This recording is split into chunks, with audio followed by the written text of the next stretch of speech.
A deposed foreign president spending a second night in a New York City jail with Nicolas Maduro now behind bars. Who is running Venezuela?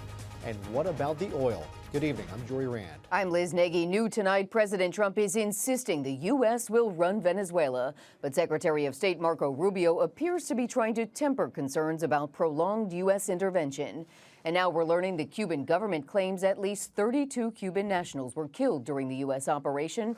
The jailed Venezuelan leader and his wife will appear before a U.S. federal judge on drug charges tomorrow morning in New York City. Then tomorrow night, Trump administration officials will finally brief top congressional leaders. Eyewitness News reporter Abigail Velez has been tracking all of these developments tonight. She joins us now live with the latest. Abigail.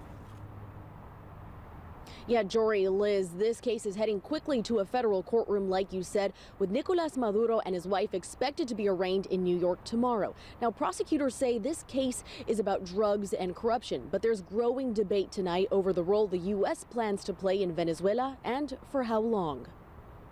Well, it's not running, it's running policy. The policy with regards to this. We want Venezuela to move in a certain direction. Secretary of State Marco Rubio moving to temper expectations Sunday, saying the U.S. does not plan to govern Venezuela day to day beyond enforcing an existing oil quarantine. His comments standing in sharp contrast to President Trump's statements. We're going to run everything. We're going to run it, fix it. We'll have elections at the right time. But the main thing you have to fix is a broken country. We need total access. We need access to the oil and to other things in their country that allow us to rebuild their country. Those competing messages coming just hours after a high-risk U.S. military operation captured Venezuela leader Nicolas Maduro and his wife Cilia Flores. The couple arrived in New York Saturday, now in U.S. custody and expected to face a judge Monday under tight security.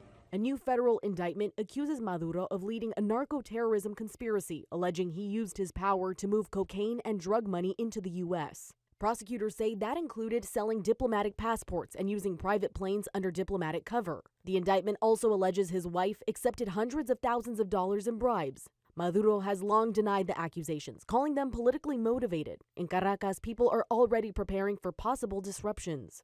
We have no idea what our fate will be now with this new situation. Back in the U.S., Democrats are warning against deeper involvement. The American people pay the price in both blood and in dollars. Republicans have mostly backed the operation, but some are sounding alarms. Congressman Tom Massey writing, "This is not about drugs, it's about oil and regime change."